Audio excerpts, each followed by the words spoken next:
माता जी के चरणों में प्रणाम और गुरु रूप सुरेश जी और बीबी चौहान जी और भाई प्रदीप जी के चरणों में कोटि कोटि प्रणाम है। आपके चरणों से सुमति और सद्बुद्धि मांगती हूँ।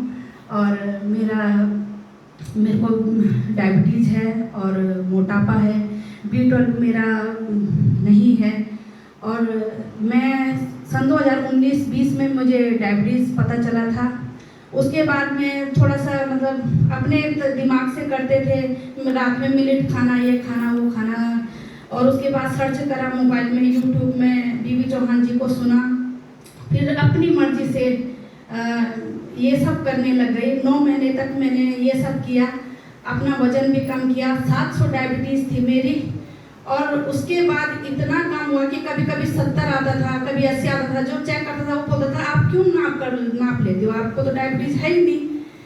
तो उसके बाद फिर गलती हो गई, फिर से गलती हो गई, जैसे कंट्रोल हुआ वह गलती हो गई। फिर उसके बाद माता जी के उसमें गए, हिमाचल में गए माता जी के उसमें, भाई सुरेश जी के 2 महीने तक हम उसमें रहे, रसाहार में रहे।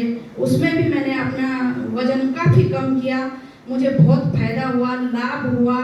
यहाँ कोई कमी नहीं है, अगर कमी है तो सिर्फ हमारे अंदर है और कहीं कमी नहीं है। यहाँ ज्ञान की कमी नहीं है, यहाँ बताने वालों की कमी नहीं है, एक एक से ऋषि मुनियों की कमी नहीं है। हमें पूरा मतलब सचेत करते हैं, सिखाते हैं, समझाते हैं, लेकिन हम फिर भी अपने भी नहीं हो पाते हैं, तो हम दूसरों के कब होंगे, हम मुझे तो समझ में नहीं आता है। हम खुद के लिए भी अच्छा नहीं सोच सकते, कर सकते। जो डॉक्टर मुझे डायबिटीज़ की दवाई देते हैं वो खुद उनको इंसुलिन लगते हैं, तो मेरे को बताना उनके पास भी अच्छा नहीं लगता, क्योंकि जब हम खुद ठीक नहीं है तो दूसरों को हम कैसे बता सकते हैं। जब तक खुद के लिए नहीं कर सकते तब तक दूसरों को बताना ठीक नहीं लगता है।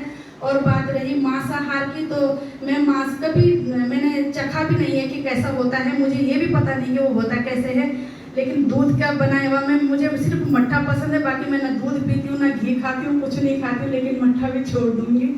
और बाकी B12 भी कम है, और बाकी सब ठीक है माता जी। अब और कुछ बोल रहे हैं आप? वेट यहाँ पे आए जो अब तीसरी बारी गलती करें, मतलब वहाँ हिमाचल में जाने के बाद फिर से खाना खाए, अब फिर मट्ठा भी पिया। मट्ठा जो होती है वो भी दूध से ही आती है, लस्सी भी दूध से ही बनती है, तो वो चीज भी गलत है, तभी आप नहीं कर पा रहे हैं। जब तक आप इस पशु क्रूरता को अच्छी से समझेंगे नहीं और बेजुबान का आवाज नहीं बनेंगे, सभी के लिए ये है, तब तक यूनिवर्स की नियति की सपोर्ट बिल्कुल भी नहीं आएगी। जब आप बेजुबान का आवाज बनेंगे, जियो और जीने दो, स्वतंत्र जीवन जीने के लिए सभी के लिए अधिकार है। वो लोगों को चाहे वो समझ पूछे ना पूछे, ये नहीं है कि मुझे पूछना ही तब बताऊंगी।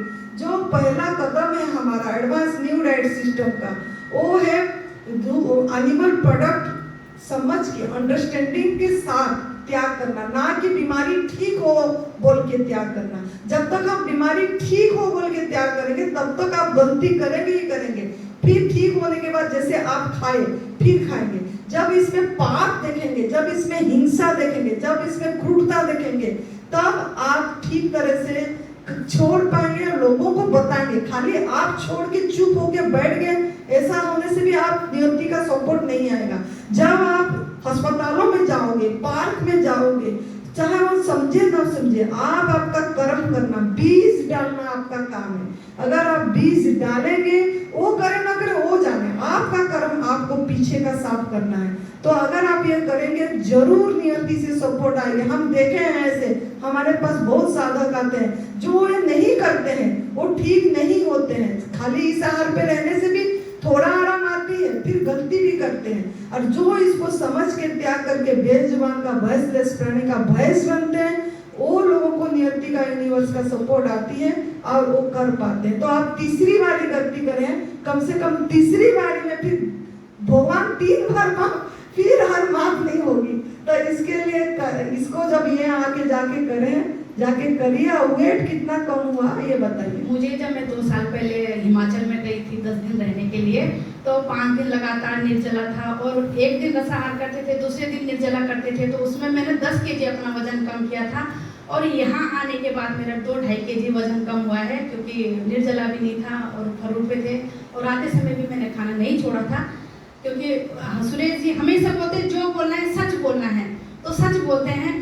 लेकिन माता जी अपनी गलतियों पर जरूर गौर करेंगे कि आप हमारे लिए इतना सब कुछ कर रहे हैं, लेकिन हम फिर भी नहीं कुछ कर पाते हैं। और जो यहाँ की व्यवस्था है, जो यहाँ का रहन सहन है, उसमें भी किसी चीज़ की कमी नहीं है। हम बहुत अच्छे से रहे, बहुत खुश थे। और माता जी के लिए एक लाइन बोल रही हूँ और सब में लेजर ताली हो रही है। ये परवानों की महफिल है, ये परवानों की महफिल है, ये दीवानों की बस्ती है। ये परवानों की महफिल है, ये दीवानों की बस्ती है।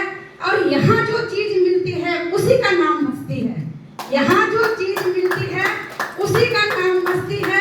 खुमारी ही खुमारी है मेरे माँ के महफिल में। अरे आनंद ही आनंद है मेरी माँ के महफिल में। फायदा ही फायदा है मेरी माँ के महफिल में। पर मिलती उसे है मिटाई जिसने हस्ती है, मिटाई जिसने हस्ती है, मिटाई जिसने हस्ती है।